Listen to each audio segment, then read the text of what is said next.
अस्सलाम वालेकुम। आज का हमारा टॉपिक जो है पीओआई आइडेंटिफिकेशन का। पीओआई आइडेंटिफिकेशन को हमने प्रीवियस लेक्चर में डायग्राम से देखा कि मार्केट में कितने टाइप के पॉइंट ऑफ इंटरेस्ट होते हैं या प्राइस ऑफ इंटरेस्ट होते हैं। तो मार्केट में हमने सबसे पहले देखा कि हमारे पास जो हमारा वैलिड ऑर्डर ब्लॉक होता है वो सबसे पहला हमारे पास पॉइंट ऑफ इंटरेस्ट होता है। एक लेग में मार्केट में बहुत सारे आपको वैलिड ऑर्डर ब्लॉक्स मिल सकते हैं, लेकिन हमने सिर्फ जो इंड्यूसमेंट के बाद बनने वाला और जो एक्सट्रीम पर ऑर्डर ब्लॉक बनेगा सिर्फ उसी को प्ले करना है। बाकी हमारे ऑर्डर ब्लॉक किसी काम के नहीं होंगे। ठीक है, वो एज अ एसएमटी हमारे लिए वर्क करेंगे, बाकी जितने भी ऑर्डर ब्लॉक होंगे। ठीक है। उसके बाद हमने देखा कि अगर मार्केट में जो इंड्यूसमेंट है हमारे पास, अगर कैंडल उसको जस्ट स्वीप करती है, अगर कैंडल जस्ट उसको स्वीप करती है और उसके बाद हमें कंफर्मेशन देती है, तो मार्केट में हम लोअर टाइम फ्रेम में कंफर्मेशन देखकर तो इंड्यूसमेंट के बाद जो पीओआई बनेगा, जो लिक्विडिटी स्वीप की कैंडल बनेगी, उसको हम पीओआई अपना मानते हैं और वहां से हम ट्रेड प्लान कर सकते हैं। लेकिन जो ये ट्रेड सेटअप होता है ये हमेशा 50% प्रोबेबिलिटी का होता है, और जो इंड्यूसमेंट के बाद ऑर्डर ब्लॉक होता है वो भी हमेशा 50% प्रोबेबिलिटी का ऑर्डर ब्लॉक होता है और एक्सट्रीम वाला हाई प्रोबेबिलिटी रहता है। अच्छा, इसके बाद हम हमारे पास एक पीओआई आता है इंजीनियरिंग लिक्विडिटी। इंजीनियरिंग लिक्विडिटी आप लोगों को पता है क्या चीज़ होती है। जो एक्सट्रीम ऑर्डर ब्लॉक होता है उससे जो प्रीवियस हमारा वैलिड पुल बैक होता है वो हमारा इंजीनियरिंग लिक्विडिटी होता है। तो अगर मार्केट हमारे पास इंजीनियरिंग लिक्विडिटी में एक लिक्विडिटी स्वीप की कैंडल बनाती है, लिक्विडिटी स्वीप की कैंडल बनाती है, मार्केट इंजीनियरिंग लिक्विडिटी को लेती है और जो अपनी कैंडल की क्लोजिंग है वो इंजीनियरिंग लिक्विडिटी से नीचे करती है, तो हम उस एंटायर कैंडल को एज अ पीओआई मान सकते हैं। लोअर टाइम फ्रेम में कंफर्मेशन देके हम वहां से अपनी एंट्री को प्लान करते हैं। ठीक है। तो ये हमने ऑर्डर ब्लॉक के अलावा कुछ और भी जो पीओआई मार्केट में थे उनको हमने प्रीवियस लेक्चर में डायग्राम से समझा था। आज हम उसे लाइव मार्केट की एग्जांपल से समझने की कोशिश करते हैं। ठीक है।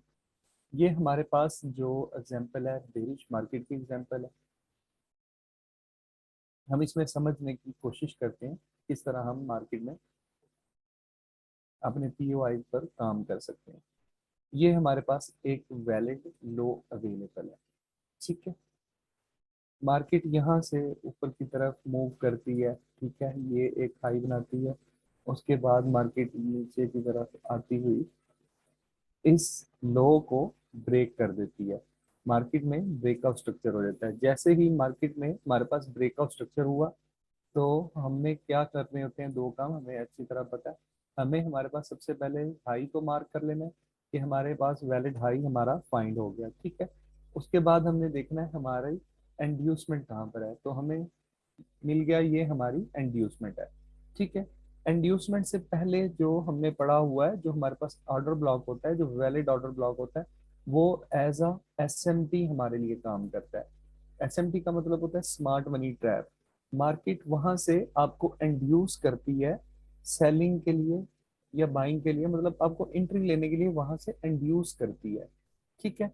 वहां से आपको एक शॉर्ट टर्म का रिएक्शन भी देखने को मिलेगा, और जब मार्केट में वहां शॉर्ट टर्म रिएक्शन देखने को मिलेगा तो ट्रेडर्स में क्या पैदा होता है, FOMO, fear of missing out के, यार कहीं हम अपनी एंट्री को मिस तो नहीं हमने कर दिया। ठीक है। तो क्या होता है वहां पर फिर बहुत सारे जो ट्रेडर्स हैं वो इंट्रोड्यूस होते हैं वहां पे सेलिंग के लिए। ठीक है। तो हमने प्रीवियस लेक्चर्स में भी पढ़ा हुआ है कि हमने एसएमटी पर ट्रेड नहीं करती। वहां पर बेशक हमें एक काफी पिप्स का बेशक रिएक्शन देखने को मिले, लेकिन हमने वहां पर ट्रेड नहीं करनी। हमने जो हम अपनी ट्रेड है वो हमेशा इंड्यूसमेंट के बाद प्लान करनी है। और हमने अपने पीओआई पढ़ लिए हैं कि किस तरह से पीओआई होते हैं, तो किस तरह हम उन पर ट्रेड प्लान कर सकते हैं। हम देखते हैं मार्केट में अब कौन कौन से पीओआई हमारे पास अवेलेबल है। ओके, सबसे पहले हमने अपने इंड्यूसमेंट को मार्क कर लिया और इंड्यूसमेंट से नीचे हमारे पास एसएमटी आ गया। ठीक है, मार्केट यहाँ से मूव करती है अपना वैलिड लो, जो लो यहाँ पर है, लो से वो करती है मूव, और अपने ये एसएमटी जो हमारे पास है वहां पर टैप करके ये देखें काफी अच्छा मार्केट ने रिएक्शन दिखाया है। ठीक है, यहाँ पे फिर क्या होता है, ये देखें एक मार्केट ने यहाँ पे बुलिश इन सॉरी बेरिश इनगल्फिंग भी बनाई है। तो बहुत सारे लोगों को ये इंड्यूस करती है कि मार्केट में एक अच्छा मोमेंटम आ चुका है सेल की तरफ। ठीक है, तो ये देखें ना, ये दो कैंडल जो है ये बेरिश इनगल्फिंग है। ठीक है, तो बहुत सारे ट्रेडर यहाँ पे इंट्रोड्यूस हो जाते हैं सेलिंग के लिए। ठीक हो गया, समझ रहे हैं? लेकिन बेसिकली ये एक स्मार्ट मनी का ट्रैप होता है। ओके, हमने क्या पढ़ा है कि हमने जो अपनी मार्केट में सेलिंग है वो हमेशा अपनी इंड्यूसमेंट से ऊपर करनी है। इससे पहले मार्केट में जितना मर्जी रिएक्शन मिल जाए हमने वहां से ट्रेड अपनी प्लान नहीं करनी। ठीक हो गया, चलें देखते हैं हम मार्केट में किस तरह मार्केट ने इसमें रिएक्शन हमें दिए। ये देखिए मार्केट यहाँ पर आई है, एक अच्छा रिएक्शन यहाँ से मार्केट ने हमें नीचे की तरफ दिया है। ठीक है, अगर आप गौर से देखें तो मार्केट ने यहाँ पे जो अपना लो था इसको भी ब्रेक किया है। ठीक है, मार्केट ने अपना ये जो प्रीवियस पुल बैक का लो था इसको भी ब्रेक किया है। तो क्या होता है मार्केट में, मार्केट किस तरह बेसिकली आपको ट्रैप करती है ये ट्रैप है स्मार्ट मनी कंसेप्ट पे काम करने वालों का। ठीक है, ये मार्केट में एक अपने पुल बैक को ब्रेक किया तो लोग क्या समझते हैं, मार्केट में ऑर्डर ब्लॉक लेके चेंज ऑफ करेक्टर कर दिया। ठीक है, उसके बाद लोग अगेन ये देखें इस ऑर्डर ब्लॉक को मार्क करते हैं। ठीक है, ये मार्केट में उन्होंने फेयर वैल्यू गैप भी मार्क कर लिया। ये देखें ना, इस तरह से फेयर वैल्यू गैप था यहाँ से लेके यहाँ तक। ठीक है, मतलब डिफरेंट तरीके से मार्केट में लोग इसको मार्क कर लेते हैं। ये ऑर्डर ब्लॉक मार्क किया, यहाँ से फिर मार्केट में लोग सेल प्लान करते हैं और अपने एसएल यहाँ पे कहीं पे प्लेस कर देते हैं। मार्केट अगेन यहाँ से रिएक्शन दिखाती है, लेकिन देखिए क्या होता है, मार्केट अगेन जो ब्रेक इवन है या एसएल है उनको हिट कर देती है। बिकॉज हम जानते हैं कि यार इंड्यूसमेंट से पहले हमें सेलिंग अपनी ट्रेड प्लान नहीं करनी, क्योंकि वो हमारे लिए एज अ एसएमटी वर्क करती है।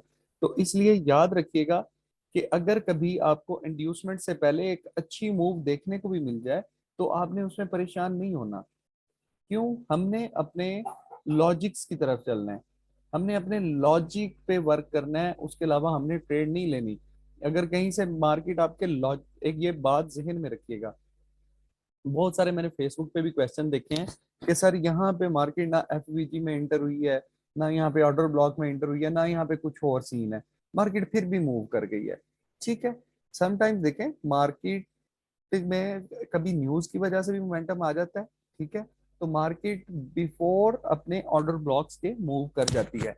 तो इस चीज का एक सिंपल सा आंसर है, बहुत ही सिंपल सा आंसर, कि देखें आपने सिर्फ उसी वक्त ही ट्रेड करनी है जब मार्केट आपके रूल्स पे आपके लॉजिक्स पे पूरी उतर रही है। अगर मार्केट आपके रूल्स पे लॉजिक्स पे पूरी नहीं उतरती तो यार आप उस मूव को छोड़ दें। मार्केट में बहुत सारे पेयर हैं, आप किसी और पेयर में भी अपनी एंट्री फाइंड कर सकते हैं। ठीक है, आपने तभी आपने इतनी एंट्री प्लान करते हैं जब आपके रूल्स कंप्लीट होंगे।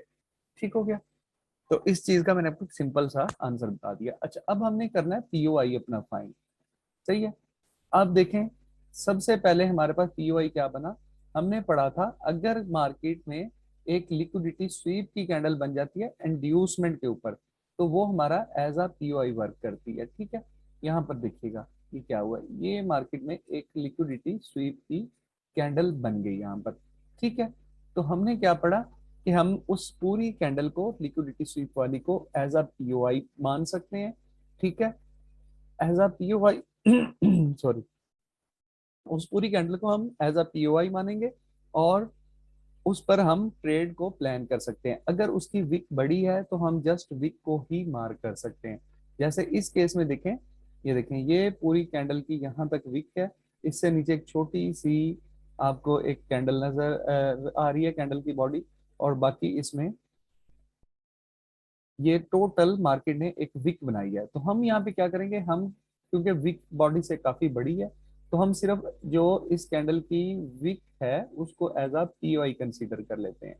ठीक है, ओके, ये हमने कैंडल की विक को एज अ पीओआई कंसीडर कर लिया। अच्छा, हमने अब यहाँ क्या पढ़ा था कि मार्केट जैसे ही यहाँ से नीचे जाकर मार्केट दोबारा इसमें टैप करेगी, ठीक है, यहाँ पर मार्केट जैसे इसमें आकर टैप करेगी तो हम दो तरीके से एंट्री ले सकते हैं। एक तो हमारे पास तरीका ये है कि हम यहाँ से इसके स्टार्ट से एंट्री लगा दें या इसके मिड से एंट्री लगा दें और अपना ऊपर एसएल प्लेस कर दें। ये होता है अग्रेसिव एंट्री।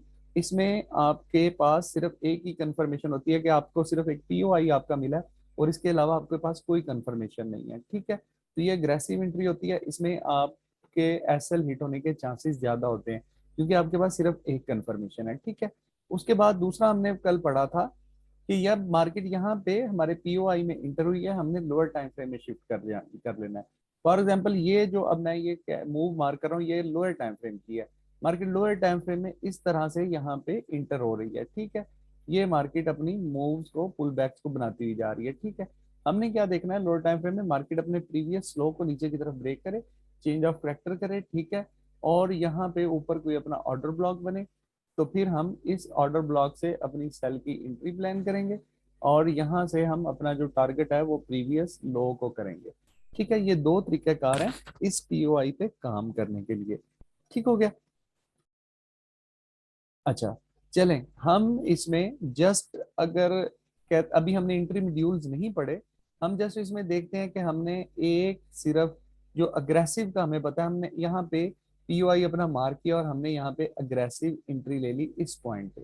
ठीक है, अच्छा, हमने पर ट्रेड जो होता है वो रिस्क 1% लेना होता है। पर ट्रेड अपना रिस्क 1% लेना होता है। ये क्या चीज होती है इसके बारे में इंशाल्लाह मैं वो टाइम नहीं मैनेज हो पा रहा, एक काफी डिटेल वीडियो मैंने बनानी है कि किस तरह 1% रिस्क को हम बनाते हैं। ठीक है, ये आपकी जो रिस्क मैनेजमेंट की लास्ट क्लास होगी उसमें भी डिटेल से इंशाल्लाह पढ़ाया जाएगा रिस्क मैनेजमेंट का आपको कि किस तरह आपने 1% रिस्क पर ट्रेड लेना है। ठीक है, अच्छा, फॉर एग्जाम्पल अब हमने यहाँ से 1% रिस्क यहाँ पे लिया अपने अकाउंट का कैपिटल का और यहाँ पे हमने एसएल प्लेस किया। ठीक है, मार्केट इस ये वाली कैंडल थी ना, यहाँ पे दिखेगा ये वाली कैंडल थी, सही है, ये कैंडल थी हमारा पीओआई, ये जो मैंने ये नीचे की तरफ मार्क कर रहा हूँ ये हमारे पीओआई की कैंडल थी। शायद थोड़ा सा ब्लर हो ये क्योंकि डायग्राम है आपको नजर ना आ रही हो। ठीक है, तो मार्केट में क्या हुआ, मार्केट सडनली ये देखें वेरी नेक्स्ट कैंडल इस पीओआई में इंटर हो गई। हम हमें तो एक ही तरीकाकार पता है अग्रेसिव एंट्री का, हमने यहाँ से एंट्री प्लेस कर दी और यहाँ पे अपना स्टॉप लॉस पुट कर दिया।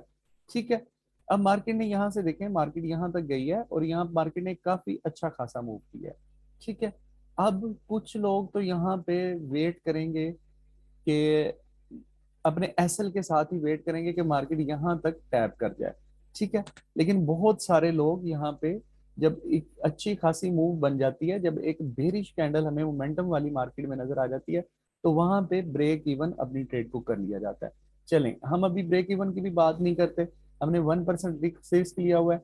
मार्केट में क्या हुआ, मार्केट ने यहाँ पर हमारा 1% का एसएल कर दिया और हम मार्केट में -1% लॉस में आ गए। ठीक है, -1% लॉस में आ गए। ठीक हो गया, समझ गए आप, ये हमारा मार्केट में एसएल हिट हो गया। अच्छा, एक तो इसकी क्या वजूहत है, इसकी दो वजूहत हैं। सबसे पहले आपने एक चीज को जहन में रखना है कि हमारे पास मार्केट में एक हाई प्रोबेबिलिटी ऑर्डर ब्लॉक ऊपर की तरफ पड़ा हुआ है। ठीक है, ऑर्डर ब्लॉक तभी वैलिड होता है जब उसमें एक फेयर वैल्यू गैप होता है। ठीक है, और हमने पढ़ा है कि मार्केट 90% यही पॉसिबल होता है कि उसी लेग के दौरान अपने फेयर वैल्यू गैप को कवर कर लेती है, फिल कर लेती है। बहुत कम रेयर केसेस में ऐसे होता है कि मार्केट वहां से मूव कर जाती है और इन फ्यूचर मार्केट जब कभी वहां पर आती है तो उस गैप को कंप्लीट करती है, ये बहुत कम ऐसा होता है। ठीक है, तो एक हमें दूसरा हमने ये पढ़ा हुआ है कि ये जो भी हमारा जो फर्स्ट पीओआई होता है इंड्यूसमेंट के बाद, ये हमने कल पढ़ा था कि वो 50% प्रोबेबिलिटी का होता है। चलें फिर भी हमने अगर यहाँ पे एंट्री ले ली हमारा -1% यहाँ पे लॉस हो गया। ठीक है, हमने एक टाइप जो पीओआई की थी वो पढ़ ली, जो कि थी मार्केट पे अगर हमें लिक्विडिटी स्वीप वाली कैंडल मिले इंड्यूसमेंट के ऊपर। ठीक है। अच्छा, अब यहाँ पे हम और देखते हैं कि जैसे ही अब मार्केट ने इंड्यूसमेंट ले ली, ये मार्केट ने हमारे पास इंड्यूसमेंट ले लिया। ठीक है। अच्छा, सबसे पहले हमने क्या करना होता है, एक तो हमारे पास ये ऑलरेडी पीओआई बन गया ना, यही पीओआई हमारे पास बन गया। इंड्यूसमेंट के बाद आपको याद होगा हम क्या करते हैं, हम अपने ऑर्डर ब्लॉक्स को फाइंड करते हैं। ऐसे ही है ना। तो हम अपने हाई, जो हमारे पास वैलिड हाई है, इसके पास से अपने ऑर्डर ब्लॉक्स को फाइंड करना शुरू करते हैं। तो ये देखें, ये जो मैंने मार्क किया हुआ है ये वाला, आप गौर करेंगे तो ये मार्केट में एक वैलिड ऑर्डर ब्लॉक था, इसने प्रीवियस कैंडल भी ली हुई थी। ठीक है, और इसमें प्रॉपर इम्बैलेंस भी मौजूद था। ठीक है। चलें, अब हम दूसरा देखते हैं, ये वाली, ये जगह जो है, ये भी हमारे पास एक प्रॉपर वैलिड ऑर्डर ब्लॉक है। ठीक है, ये वाली जगह देख रहे हैं आप, इसने प्रीवियस कैंडल के हाई को भी लिया हुआ है, और इसमें प्रॉपर हमारे पास इम्बैलेंस भी मौजूद है। गौर कर लें इस कैंडल को भी, ये एक प्रॉपर हमारे पास ऑर्डर ब्लॉक है। अच्छा, अब हमारे पास मार्केट में आ गए दो ऑर्डर ब्लॉक, एक ये वैलिड ऑर्डर ब्लॉक, एक जो ऊपर हमने मार्क किया हुआ, ये दो वैलिड ऑर्डर ब्लॉक है। अच्छा, इसके बाद हमने एक चीज पढ़ी थी, इंजीनियरिंग लिक्विडिटी। इंजीनियरिंग लिक्विडिटी क्या चीज होती है बेसिकली, वो जो इंजीनियरिंग लिक्विडिटी जो हमारे पास एक्सट्रीम ऑर्डर ब्लॉक से पिछला एक वैलिड हमारे पास पुल बैक होता है, वो इंजीनियरिंग लिक्विडिटी होता है, वो भी हमने मार्क कर लिया। अच्छा, एक और चीज अगर आपके जहन में आ रही हो, याद हो, मैंने बताया था कि अगर इंजीनियरिंग लिक्विडिटी के बिल्कुल पास में आपको ऑर्डर ब्लॉक मिलता है, तो वो ऑर्डर ब्लॉक हम नहीं लेंगे।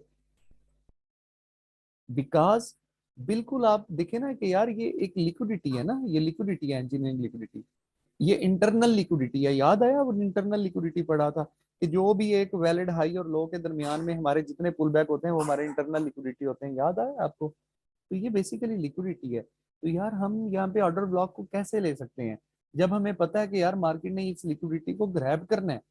ठीक है। तो ये चीज मैंने पहले भी समझाई थी कि जो इंजीनियर लिक्विडिटी के बिल्कुल करीब में ऑर्डर ब्लॉक होगा, उसको हम नहीं लेंगे। तो ये हमारे पास बिल्कुल इंजीनियरिंग लिक्विडिटी के करीब था, तो इस ऑर्डर ब्लॉक को हम नहीं लेंगे। अब हमारे पास एक पीओआई की और सूरत हो सकती है, जैसे इंड्यूसमेंट पर हमें लिक्विडिटी स्वीप की कैंडल मिलती है, इसी तरह हमने पढ़ा था कि अगर हमें इंजीनियरिंग लिक्विडिटी पर लिक्विडिटी स्वीप की कैंडल मिलती है, ठीक है, लिक्विडिटी स्वीप की कैंडल मिलती है, तो हम उसको एज अ पीओआई ले सकते हैं। ठीक है। अच्छा, अब देखते हैं हम क्या हुआ है मार्केट में। अब इस जगह पर देखें, ये हमारी इंजीनियरिंग लिक्विडिटी है। इस कैंडल पे गौर करें, इस कैंडल पे गौर करें आप। ठीक है, ये जो कैंडल है,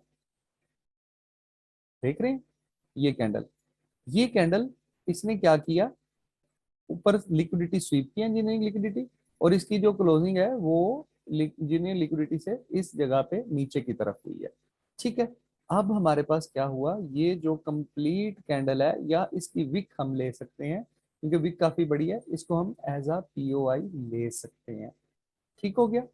अच्छा, अब यहाँ पे आप एक चीज गौर करें कि यार ये हमारा ऑर्डर ब्लॉक पड़ा हुआ है, ये ऑर्डर ब्लॉक का जो लो है ना, स्टार्टिंग पॉइंट है वो ये पड़ा हुआ है ना। तो ये देखें, ये जो विक है इसने ऑर्डर ब्लॉक के अंदर भी टैप कर लिया है। देख रहे हैं, गौर करें, इस जगह पे ऑर्डर ब्लॉक के अंदर भी टैप कर लिया है।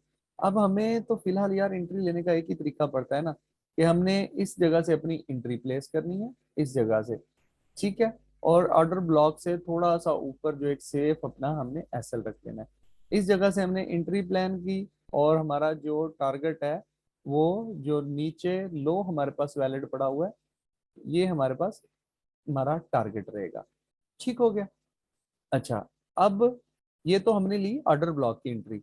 यार हमें नहीं समझ लगी, फॉर एग्जांपल ऑर्डर ब्लॉक में मार्केट टैप नहीं हुई, for example, market order block में टैप नहीं हुई, आप जस्ट ये देख लें कि ये एफवीजी है, ये जगह एफवीजी है, ये ऑर्डर ब्लॉक नहीं है, ऑर्डर ब्लॉक की एक जगह नहीं है, ये सिर्फ एज्यूम करें आप।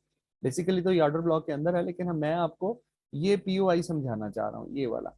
ठीक है।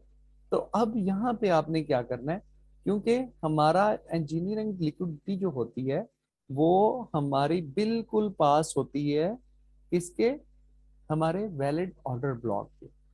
ठीक है। अब क्योंकि हमने अभी तक लोअर टाइम फ्रेम की कंफर्मेशन का तरीका ही नहीं पढ़ा हुआ, अब बेसिकली यहाँ पे जब हम लोअर टाइम फ्रेम की कंफर्मेशन देखते हैं ना, तो वो यहाँ पे इस जगह पे नहीं मिली, वो हमें इस ऑर्डर ब्लॉक के अंदर ही जाके मिली थी, वो हम नेक्स्ट इंशाल्लाह लेक्चर में भी स्टडी करेंगे उसको। ठीक है। तो अगर हमने यहाँ पे भी एंट्री लेनी है, जो हमारे पास यहाँ पे पीओआई बना है, इसकी विक बड़ी है तो हम इसको जस्ट विक को लेंगे। ठीक है। तो अब हमने क्या करना है, यहाँ पे हमने अपनी पीओआई के नीचे ट्रेड प्लान की। अब हमें जो एसएल है, हमने पढ़ा था, मैंने कल भी एक दो बहुत दफा ये चीज बताई है कि अपने एसएल को एक सेफ जगह पे रखा करें। ठीक है। अब हमें पता है बिल्कुल पास हमारा ऑर्डर ब्लॉक पड़ा हुआ है, तो हम क्या करेंगे, अपना एसएल जो है यहीं पे प्लेस करेंगे। ठीक हो गया। इस पीओआई पे हम एंट्री ले रहे हैं, लेकिन हम अपना एसएल ऑर्डर ब्लॉक से ऊपर रखेंगे। ठीक है। मैंने बार बार ये बताया था कि अगर आपको 1/3 का रिस्क टू रिवार्ड भी मिलता है ना, तो वो बहुत होता है। ठीक है। ज्यादा रिस्क टू रिवार्ड के चक्करों में आप अपने एसएल करवाते जाएं, वो बेहतर चीज नहीं है। ठीक है। और जो हमारा जो टारगेट है वो सेम प्रीवियस लो ही रहेगा। ठीक हो गया। अब आप इसको भी गौर करें तो ये कम से कम 1/3 की ट्रेड ही लग रही है, अगर इस एसएल से भी हम इसको लें। ठीक हो गया। तो ये हमारे पास, हमने पीओआई को देख लिया कि किस तरह हमारे पास पीओआई बनते हैं। ठीक है। क्लियर है? यहाँ पे किसी का क्वेश्चन है तो बताएं।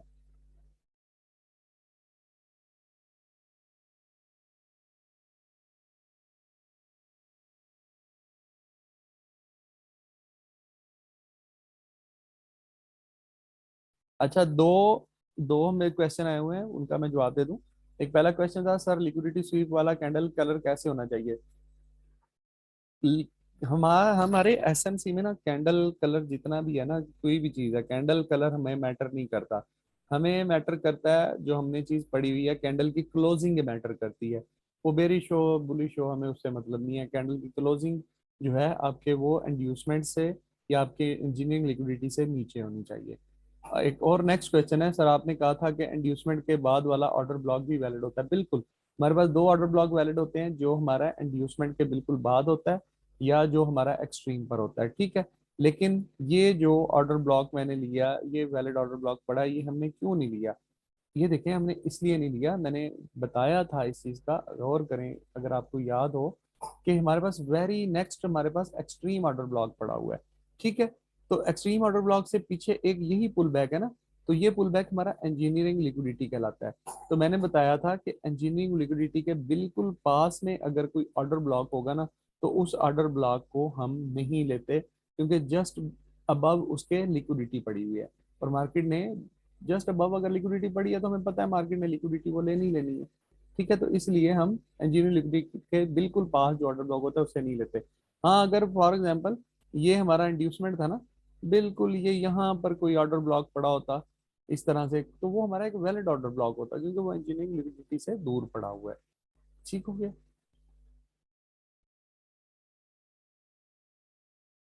सर ये सेकंड पीओआई किस तरह ट्रेड करेंगे, गेन बता दें। सेकंड पीओआई कौन सा है, हमजा दोबारा पूछें। जी, जो लिक्विडिटी स्वीप कैंडल होती है, आप ये देखें, इसको लिक्विडिटी स्वीप कैंडल कहते हैं कि ये हाई था ना, अब इसने मार्केट ने ऊपर तक गई है। ठीक है। और जो क्लोजिंग है, उसने कैंडल की जो बॉडी क्लोजिंग है वो इस जो हमने लाइन लगाई है हाई के, इससे नीचे हुई है। अब देखें क्यों ये इस तरह होता है। अब बहुत सारे लोग ये ऑर्डर ब्लॉक मार करके बैठे हुए हैं ना यार, ये वाला ऑर्डर ब्लॉक, ये ऑर्डर ब्लॉक वो लोगों ने मार किया हुआ है। ठीक है। तो यार लोग यहाँ पे ट्रेड ले रहे होंगे। ठीक है। और यहाँ पे अपने कहीं ऑर्डर ब्लॉक के ऊपर एसएल पुट कर रहे होंगे, तो मार्केट में यार हमने अभी पढ़ा है, जो इंजीनियरिंग लिक्विडिटी के बिल्कुल पास होगा उसको हमने ऑर्डर ब्लॉक नहीं लेना, वो एसएमटी है। ठीक है। क्योंकि उसके जस्ट अबव लिक्विडिटी पड़ी हुई है। सही है। हमदा मैं समझ गया हूँ, मैं बताता हूँ। जस्ट अबव उसके लिक्विडिटी पड़ी हुई है। ठीक है। लैगिंग वाली कैंडल का मतलब ये है कि यार जो लिक्विडिटी स्वीप करती है, अब ये देखें जो मैंने बताया ना, इसकी कैंडल ने सबके एसएल हिट कर लिए जिसने इस ऑर्डर ब्लॉक पे ट्रेड ली थी, और मार्केट ने जो अपनी कैंडल की क्लोजिंग थी वो यहाँ पर की। ठीक है। जैसे इंड्यूसमेंट पे बताया था कि इस तरह लिक्विडिटी स्वीप की कैंडल बने, तो आप अगर विक बढ़ी है तो जस्ट उसको पीओआई ले सकते हैं अपना इस तरह से। तो मार्केट जब दोबारा यहाँ से इसके अंदर इंटर होगी, हम यहाँ से ट्रेड प्लान करेंगे, ऊपर एसएल रखेंगे और नीचे की तरफ लो को टारगेट करेंगे। ठीक है, तो ये सेम इंड्यूसमेंट के ऊपर जैसे बनी थी ये वाली लिक्विडिटी कैंडल, तो इसी तरह हम इंजीनियरिंग लिक्विडिटी के ऊपर भी अगर बनती है तो उसको भी ट्रेड कर सकते हैं, क्योंकि सम टाइम आपने देखा होगा कि market just fair value gap में से ही मूव कर जाती है अपने ऑर्डर ब्लॉक को लिए बगैर, तो इसलिए हम इस पीओआई को लेते हैं।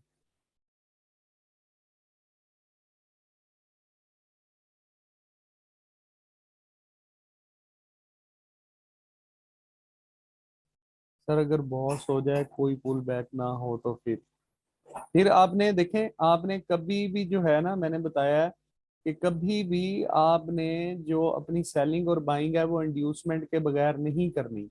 ठीक है, आपने कभी भी अपनी सेलिंग और बाइंग इंड्यूसमेंट के बगैर नहीं करनी। अच्छा क्वेश्चन है, मैं इसको बता देता हूँ। ये देखें, ये मार्केट का लो था, ये हाई बना। ठीक है, एक मिनट थोड़ा सा ऊपर ड्रा करता हूँ, ये हाई बना।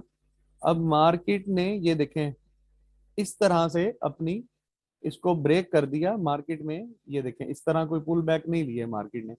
ठीक है, अब कोई पुल बैक ही नहीं लिया तो ना इंड्यूसमेंट है इसमें, ना जेन्युइन लिक्विडिटी है, कोई चीज नहीं है। ठीक है, कोई चीज नहीं है ना, हो सकता है यहाँ पे ऑर्डर ब्लॉक बन जाए, लेकिन हमने अभी क्या पढ़ा है कि हमने कभी भी मार्केट में इंड्यूसमेंट से पहले सेलिंग या बाइंग नहीं करनी। ठीक है, तो जब तक आपका इंड्यूसमेंट नहीं बन जाता, ठीक है, इस तरह से इंड्यूसमेंट नहीं बन जाता, तो तब तक आप इसको सेलिंग या बाइंग इसमें नहीं करेंगे।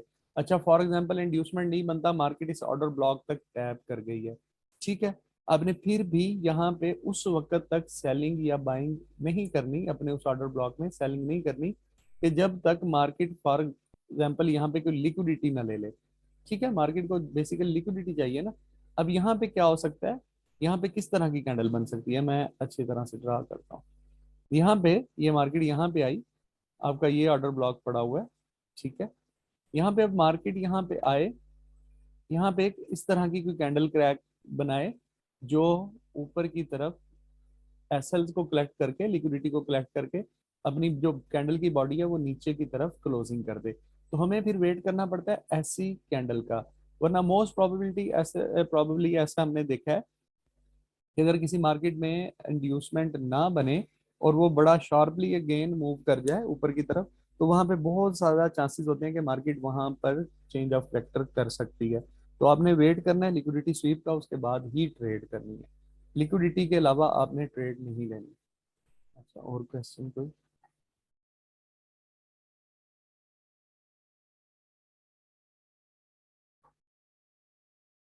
कितने पिप्स कॉल मोड गैप हो ईआरएल और एक्सट्रीम में तो बेस्ट ट्रेडेबल होगा? पिप्स का कोई काउंट नहीं होता आपका, बस लास्ट जो होता है क्या उसका नाम है पुल बैक, वो होना चाहिए। पिप्स उसमें हमारा ये कोई लॉजिक नहीं है पिप्स का। ये लिक्विड में कितने, ये अगेन वही क्वेश्चन है, मैंने बता दिया इसका कोई लॉजिक नहीं है। लास्ट पुल बैक वो जहां पर मर्जी हो, बेशक वो 5 पिप्स पे हो, बेशक 10 पिप्स पे हो। हमजा भाई, वो एक वो कहानी वो सुनी होगी ना, मिसाल कि वो सारी रात वो हीर पढ़ते रहे, सुबह पूछा कि भाई हीर कौन है। भाई बताया है ऑर्डर ब्लॉक भी हमारे पीओआई होते हैं, उसके अलावा हमारे पास पीओआई कौन कौन से होते हैं वो कल भी बताया है, आज भी बताया है। दोबारा बता देता हूँ क्योंकि आपने क्वेश्चन पूछा है कि यार इस तरह अगर लिक्विडिटी स्वीप वाली कैंडल बनती है ना इंड्यूसमेंट पे, वो भी हमारा एज अ पीओआई वर्क करती है। ठीक है, और इस तरह इंजीनियरिंग लिक्विडिटी पे अगर वो बन जाती है लिक्विडिटी स्वीप वाली कैंडल, तो वो भी एज अ हमारा पीओआई वर्क करती है। लेग में एक वैलिड पुल बैक हो तो वही आईडीएम भी होगा, वही जी। जी, अगर सिर्फ एक ही आपका इंड्यूसमेंट हो, सॉरी, आपका पुल बैक हो तो वही इंड्यूसमेंट और वही आपका इंजीनियर लिक्विडिटी होता है, ये मैंने कल बताया था। नहीं, इंजीनियरिंग लिक्विडिटी में आप हमेशा जो उस पुल बैक का हाईएस्ट पॉइंट होगा ना वो मार्क करेंगे। ठीक है, ये मैंने पहले चीज बताई थी। फॉर एग्जांपल ये देखें ना, आप कह रहे हैं इस तरह एक पुल बैक बनते हुए आ रहे हैं, वैलिड पुल बैक ये होते हैं, लेकिन इसमें मैंने पहले भी बताया था कि हाईएस्ट पॉइंट मार्क करेंगे इंजीनियरिंग लिक्विडिटी के लिए। जो एड्यूसमेंट होता है उस पर पहला मार्क करते हैं इस तरह से, जो इंजीनियरिंग लिक्विडिटी होती है क्योंकि वो हमने वेरी फर्स्ट मार्क करना होता है उसकी तरफ से अपना जो एक्सट्रीम काउंटर ब्लॉक होता है, तो उसको हम वेरी फर्स्ट जो ऊपर ऊपर होगा ना हाईएस्ट, उसी को मार्क करेंगे ना। अब देखें ना, इंड्यूसमेंट हम नीचे की तरफ से मार्क करते हैं ना, तो वेरी फर्स्ट को मार्क करते हैं, तो वो हमारा सबसे पहला जो माइनर होता है उसको मार्क करते हैं। अब जो इंजीनियरिंग लिक्विडिटी है हमने वेरी फर्स्ट मार्क करना है ऑर्डर ब्लॉक की तरफ से, तो ये ऑर्डर ब्लॉक की तरफ से वेरी फर्स्ट यही होगा ना, हाईएस्ट, इसको मार्क करेंगे। इंड्यूसमेंट के बाद वाला वो भी फेल हो जाए तो हम तब अगेंस्ट ट्रेड ले, हाँ जी, हम काउंटर ट्रेंड ट्रेड ले सकते हैं। काउंटर ट्रेंड ट्रेड के बारे में मैं आपको बताऊंगा किस तरह ले सकते हैं। फॉर एग्जांपल आप ये कह रहे हैं, इनका हमजा का क्वेश्चन है, हमजा रमजान का, कि सर ये हमें पता है इस ऑर्डर ब्लॉक तक भी तो मार्केट ने जाना है ना, तो क्या हम इस तरफ से इस तरफ ट्रेड ले सकते हैं? बिल्कुल ले सकते हैं। काउंटर ट्रेंड की उसका भी आपको तरीका बताएंगे। वो ट्रेड हम जस्ट इंड्यूसमेंट जब मार्केट ले लेती है तो उसके बाद लेते हैं, लेकिन ज्यादा कोशिश करें आप ट्रेंड के साथ ट्रेड करें तो वो ज्यादा बेहतर रहेगा।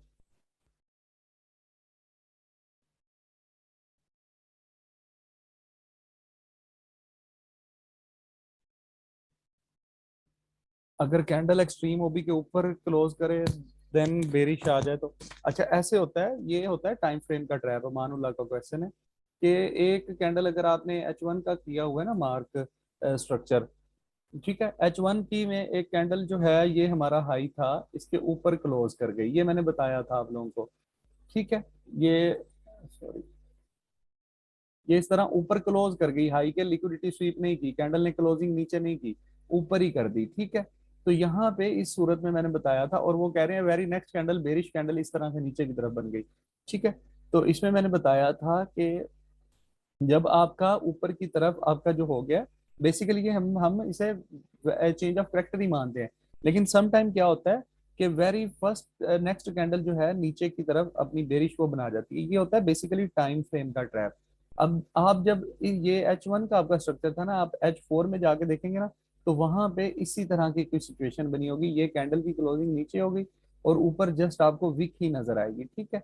तो इस सूरत में ये होता है कि आप कोशिश करें, वेट करें कि इसके ऊपर एक और कोई कैंडल क्लोज हो जाए H1 की, ठीक है। तो फिर हमें एक कंफर्मेशन हो जाती है कि मार्केट में ऊपर की तरफ चेंज ऑफ करेक्टर हो चुका है।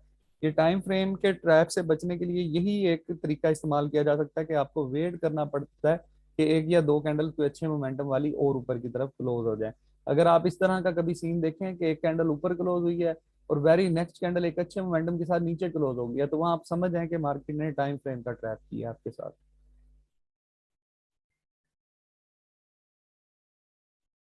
चलें जी, क्वेश्चन भी सारे मैंने आंसर कर दिए हैं, ठीक है। पीओआई के बारे में हमने सारा पढ़ लिया कि पीओआई हम किस किस तरह हमारे पास मार्केट में पीओआई बन सकते हैं, ठीक है। तो अब इन पीओआई पर कंफर्मेशन के साथ हम किस तरह ट्रेड कर सकते हैं, ठीक है। तो वो हम अभी आज एंट्री मॉड्यूल्स का फर्स्ट मॉड्यूल पढ़ेंगे। देखें, एक टाइम फ्रेम को यूज करते हुए भी आप ट्रेड कर सकते हैं, उसमें कोई हर्ज नहीं है, ठीक है। अब जो हम इंट्री मॉड्यूल्स पढ़ने जा रहे हैं ना, वो मल्टी टाइम फ्रेम को यूज करते हुए होंगे। उसमें आपके लिए क्या होता है कि आपका एक तो रिस्क बहुत कम हो जाता है, ठीक है। फॉर एग्जांपल ये आपका एक यहाँ पे बन रही है ना एंट्री, और ये एसएल बन रहा है, फॉर एग्जांपल ये अगर 15 या 20 पिप का चले लगा लें, ठीक है। ये अगर 20 पिप का आपका एसएल बनता है, तो जब आप लोअर टाइम फ्रेम में कंफर्मेशन लेके एंट्री लेते हैं ना, तो वहां पे आपका एसएल एक तो रिड्यूस हो जाता है, फॉर एग्जांपल 20 का तो आपका 10 का बन जाएगा, या 8 पिप या 12 पिप का बन जाएगा, ठीक है। और दूसरे नंबर पे जब कंफर्मेशन लेते हैं, तो एक हमारे पास ये ऑर्डर ब्लॉक है ना, हो सकता है कि यार ये ऑर्डर ब्लॉक फेल हो जाए, इसमें कोई बड़ी बात तो नहीं है, हो सकता है ऑर्डर ब्लॉक फेल हो जाए, ठीक है ना। तो बात ये है कि अब जब लोअर टाइम फ्रेम में हम कंफर्मेशन ले लेते हैं, तो हमारे पास एक एक्स्ट्रा कंफर्मेशन आ जाती है कि मार्केट यहाँ से हमारे हक में ही मूव करना चाहती है, इसलिए हम मल्टी टाइम फ्रेम को यूज करते हैं। चलें जी, नेक्स्ट लेक्चर के लिए वेट करें, 10 मिनट लग सकते हैं क्योंकि रिकॉर्डिंग सेव होनी होती है।